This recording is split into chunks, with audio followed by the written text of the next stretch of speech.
Hi students, here's your spiral review for spiral number 4. We're going to start off with some factoring polynomial stuff. In each of these cases, 1, 0 has been given, so we're going to have to do some long division first.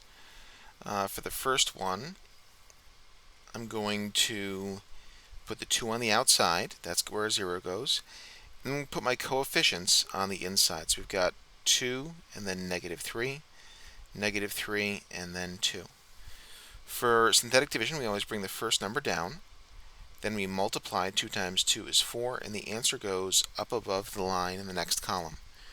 Then we add. -3 plus 4 is 1, and multiply again. 2 times 1 is 2. We add going down. -3 plus 2 is -1. We multiply once more. -2 times -1 is -2. And we add going down to get 0. That's going to be our remainder, which leaves us with -1 as our constant. Then we have our x term, 1x, and that's positive, and our x squared term, 2x squared. This is going to factor into a 2x and a 1x, and a +1 and a -1. Again, you can use any factoring method that you'd like. If you'd prefer to use a factoring calculator to help you with this part, that's totally fine. The last piece of this is to bring that 0 down as x minus 2. For the next one, we're doing the same exact thing, and I'm going to set up my synthetic division, put the 5 out front, 2, -19, 53, and -40. So we bring that 2 down. We multiply. 5 times 2 is 10. Add, we get -9. Multiply, we get -45. Add, we get +8. Multiply, we get +40, and then we get 0. Again, that shouldn't be a surprise. We're supposed to get factorable things out of this. That gets us an 8 minus 9x and 2x squared. This one I'm going to factor out, so we're going to go a times c is going to be 16. And we're trying to find things that multiply to 16 and also add up to -9. Okay, so things that multiply to 16, that'd be 1 times 16. Okay, that doesn't add to -9. 2 times 8, that gets us 10. 3 doesn't work. 4 times 4, that gets us 8. This is not factorable anymore. So the only thing that we have to do at this point for this problem is take this 5 and bring it down as x minus 5. At this point, the problem is done. And again, you're welcome to use a factoring calculator or anything else that you'd like for that. For number 11, we're doing the same thing. I'm going to set up my synthetic division. That 5 goes on the outside. On the inside, we got our coefficients, 2, -7, -14, and -5. Always bring the first number down and then multiply. 5 times 2 is 10. We add going down, that gets us 3. We multiply, that gets us 15, and then we add to get 1. We multiply. 5 times 1 is 5, and then we add to get 0. So we're left with 2x squared plus 3x plus 1. Okay, this one is factorable. This is going to be 2x and 1x and +1 plus 1.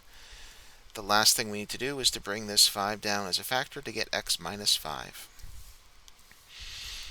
For number 12, we're doing the same thing again.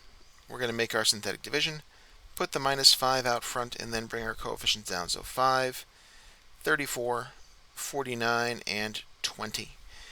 I'm going to bring that 5 down. We're going to multiply to get -25. I'm going to add. That's going to give us positive 50-something. But I just subtracted instead of added. I'm going crazy.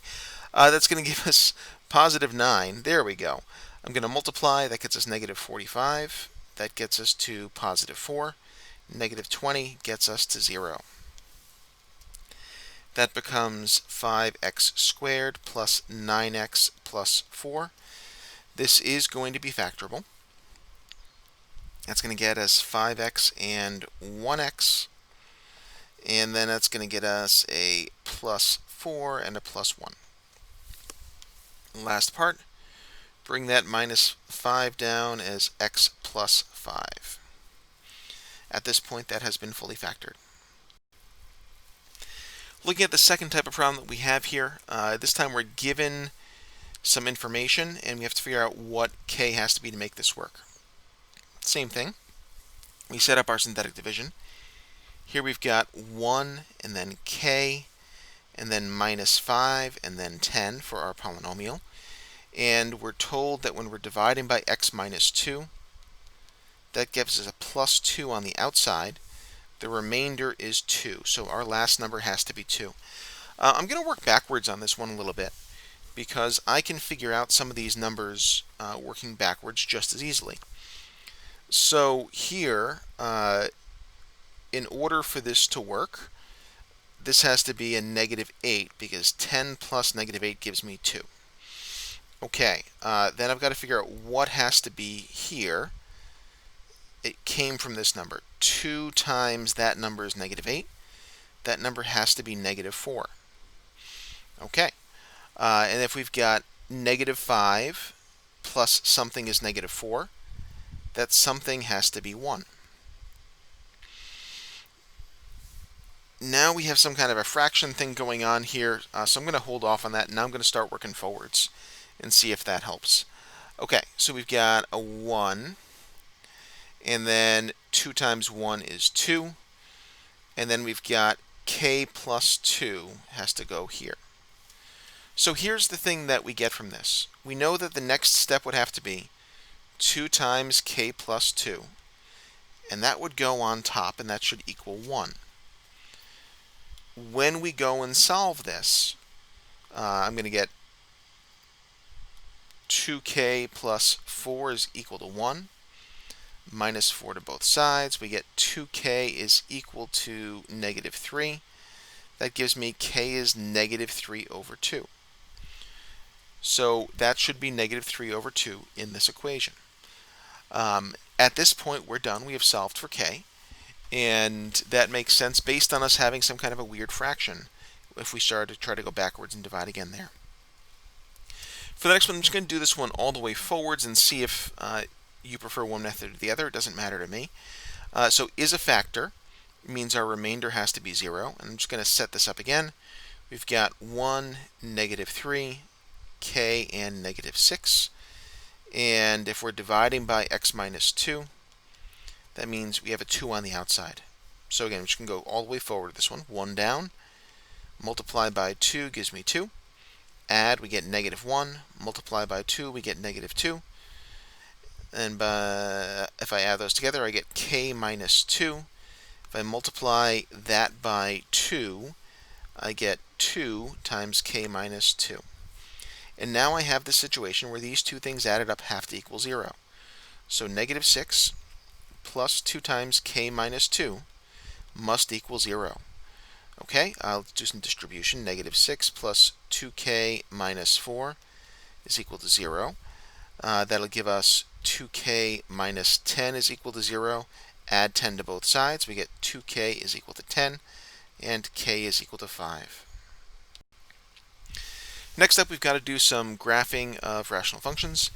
And the key thing that we have to do here is to make sure that we factor everything first. So I'm going to factor the top and the bottom. Again, you can use a factoring calculator to help you with this. That's totally fine. That's going to get us an x and x minus 1. On the bottom, I don't love that negative there, so I'm going to take a negative 4x out.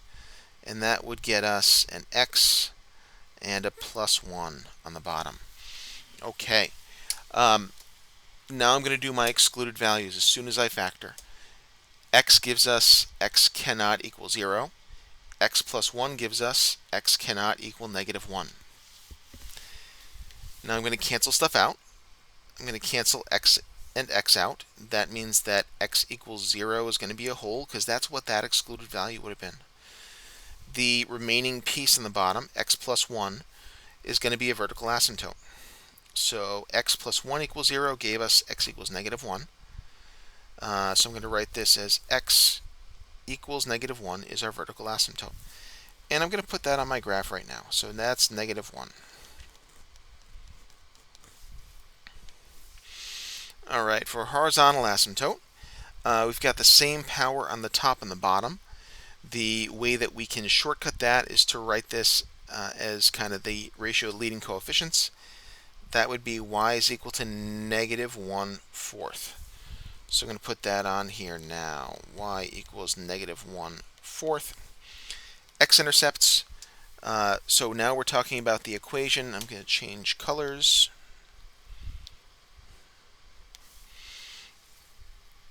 Now that we've reduced this, we've got x minus 1 on top and negative 4 times x plus 1 on the bottom.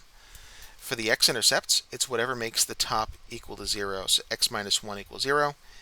X equals 1 would be the x-intercept. So I'm going to put that on here.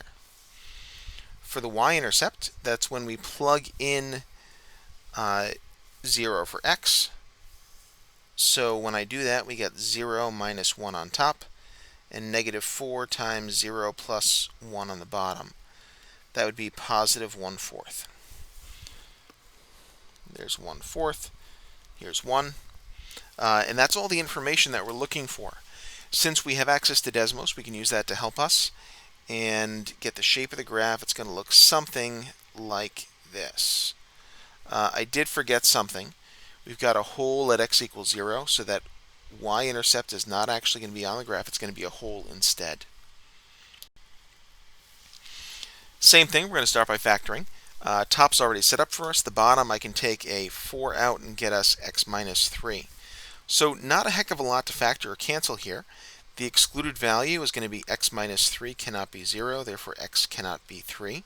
There's nothing to cancel out, so there will be no holes. Vertical asymptotes is just going to be whatever we have left, and that's going to be x equals 3. 2, 3. And here's my vertical asymptote. Horizontal asymptotes, we've got the same power in the top and the bottom.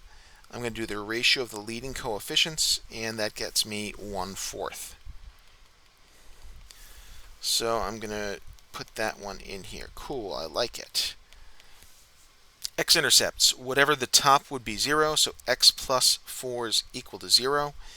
That gets us x equals negative 4. So I'm going to put that on here. And then we're looking for a y-intercept. I'm going to plug 0 in for x. We get 0 plus 4 on the top. And we've got 4 times 0 is 0 minus 12 on the bottom. That gets us negative 1/3. Alright, so a nice sketch of this. It's going to look something like this. And again, you have Desmos that can help you get the sketch of that graph in the right places. For the next one, we are identifying some important characteristics, and again, sketching this thing. Here we have some factorable stuff. The top is going to factor into 3x and x minus 2. The bottom is going to factor into, looks like x minus 3 and x plus 1. Nothing is going to cancel out, so we're going to have a whole bunch of stuff going on here. Excluded values, x cannot be 3 and x cannot be negative 1. Those are from my denominator. Neither of those cancel out, so those are both vertical asymptotes. So I'm going to put at, so this should be negative 1. Negative 1, we've got a vertical asymptote. And at 3, we've got a vertical asymptote. For horizontal asymptote, we've got the same power on the top and the bottom. So I'm going to do the ratio of the leading coefficients. 3 over 1 is 3.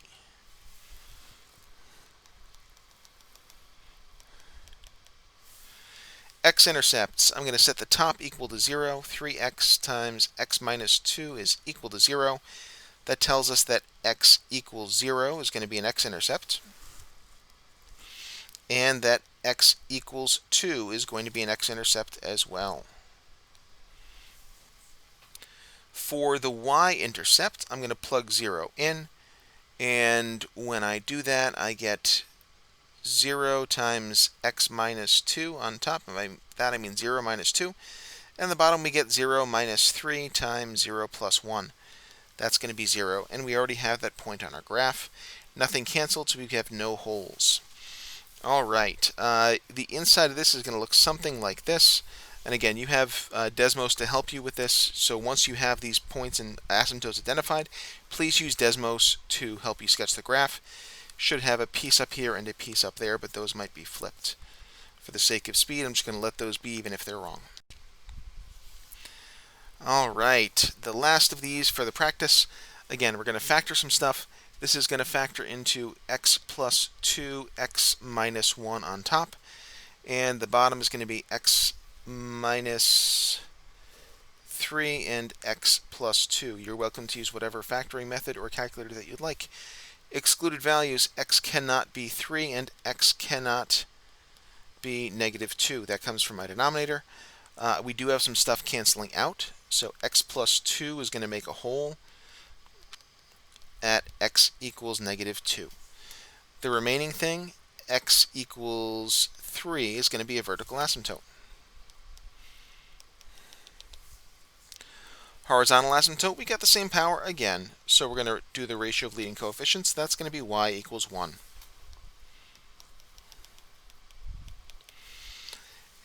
X-intercepts, we're going to use our reduced function and say x minus 1 equals 0, so that x equals 1 would be an x-intercept. And for the y-intercept, I'm going to plug 0 in. I could use either version of this. It doesn't really matter. So if I do 0, 0, 0, 0, and then negative 2 over negative 6, we end up getting positive 1/3 as our y-intercept. All right, we are good to graph this. Cool. Something like this on the other side.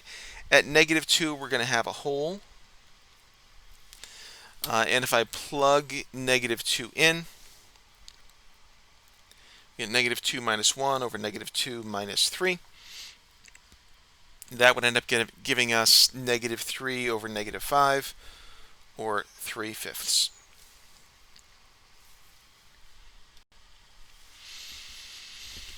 For the first time, we're also going to have to do some rational expressions and equations stuff for this spiral. And in looking at this, we're going to do some factoring and some reducing in all cases of these. So the first step is always going to be to factor anything that we can. All right, 6v plus 60, I can take a 6 out of that, leaving me with v plus 10. Nothing comes out of the bottom, so that's still v plus 9. Nothing comes out of the next top part, so that's v plus 9. And for the bottom part, that's going to factor into v plus 10 and v plus 9. Once we factor, we have to find some excluded values. If you're saying that this sounds a lot like exactly what we just did for graphing, that's correct. I've got v plus 9 on the bottom, so v cannot be negative 9, and I've got v plus 10 on the bottom, so v cannot be negative 10. Once we find excluded values, we're going to reduce. And in this case, we've got a v plus 9, v plus 9, and get rid of one of each of those. I've got a v plus 10, v plus 10, I can get rid of one of each of those.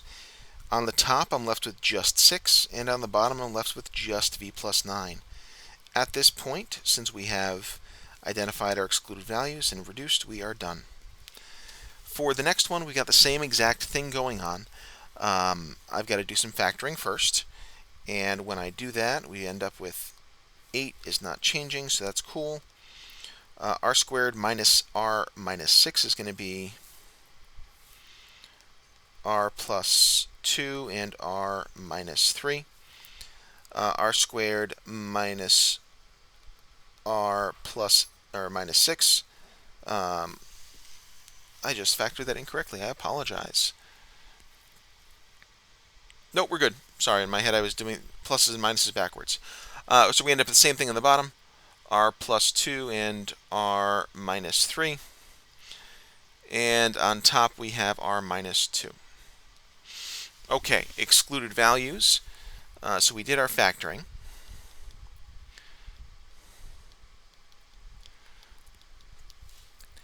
We're going to have r cannot be negative 2 or positive 3. And now when we're getting to the reducing part, we're going to have to deal with this dividing. So we have r plus 2, r minus 3 on the bottom. When we're dividing, we're really multiplying by the reciprocal or the reciprocal. That puts an r minus 2 in the bottom and r plus 2, r minus 3 on top. Because we now have an r minus 2 in the bottom, I'm going to add 2 to my excluded values. This is a tricky thing that I'm not going to ask you to do on a spiral. So in terms of being careful about that, you don't have to worry about that so much. I'll give you a problem that doesn't actually cause that to happen. Okay, let's do some reducing.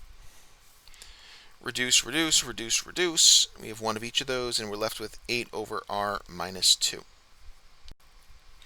We'll also have to deal with these in terms of solving, and we end up doing this exactly the same way. So we're always going to try factoring first.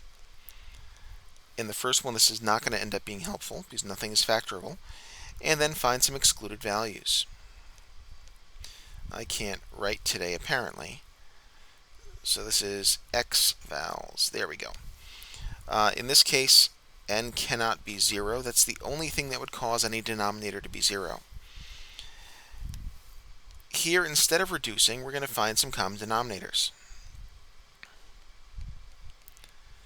So here I notice I've got 2n, 4n, and n. All of these already have an n, so we're okay.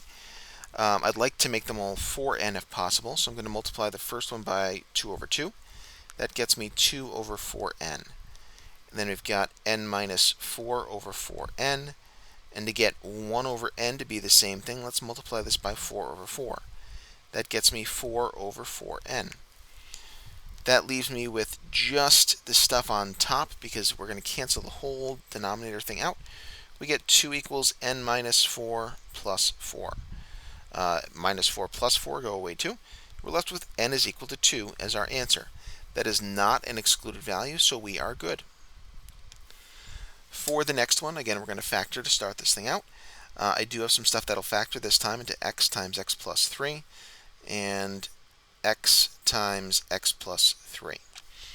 Cool. My x values here are going to be x cannot be negative 3 and x cannot be 0 because those are the things we have in denominators.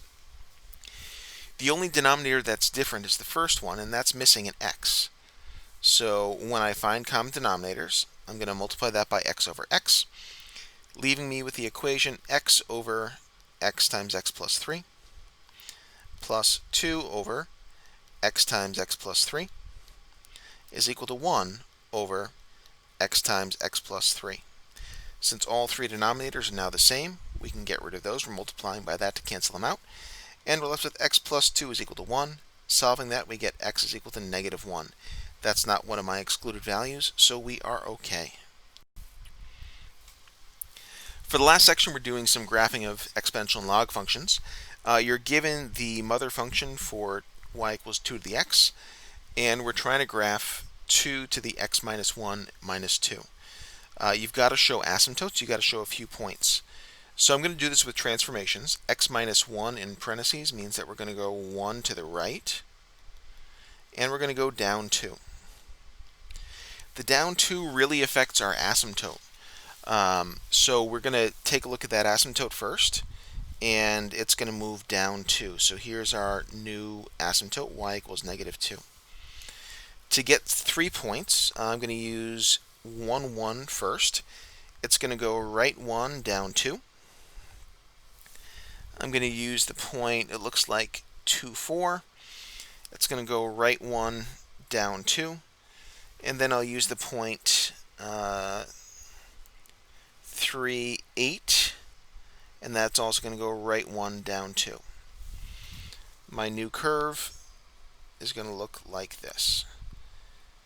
Please label these. So that's going to be at 4, 6. This is going to be at 3, 2, and at 1, negative 1.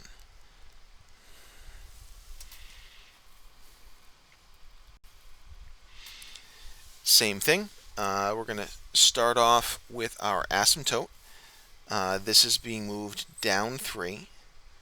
Asymptotes are not affected by the y times 3 that we'd have out front, just because they have a value of 0 to start off with. So it'd be 0 times 3 and then down 3. So here's my asymptote, y equals negative 3. Okay, same thing, let's start with 3 points. Let's go with 0, 1 to start out with. It's going to go left 1, okay? So that brings us here, and then the y is going to be multiplied times 3. So 1 times 3 is 3, and then down 3 would get us to 0. For the next point, let's go with 1, 2. I'm just going to hide my original point there. And at 1, 2, that's going to move 1 to the left, okay? And then 2 times 3 is 6, minus 3 is going to be 3. So that'd be 0, 3. Then we need a third point. Let's go with 2, 4. It's going to go left 1, cool. And then 4 times 3 is 12, minus 3 is going to be 9. So here we would be at 9. And that would be at 1, 9. All right, so we have 3 points. We know this is going to be an exponential curve that's going to go through those points and look something like this. We also have to be able to work backwards, and this is going to go step by step. So first we're going to use the asymptote. The asymptote is always equal to k. So in this case, we have -4, and that's going to get us our k value very quickly. Then we are going to use our y-intercept, because that's going to help us get our a value. And the reason that we're using that is that we can plug 0 in for x, which is really helpful. So let's do that now. So we've got 1 is equal to a times b to the 0 minus 4 for our k value.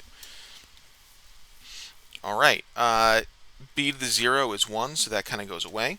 I'm going to add 4 to the other side, and we get 5 is equal to a. Now, I'm going to switch colors just so we can see what's going on. You're going to use another point.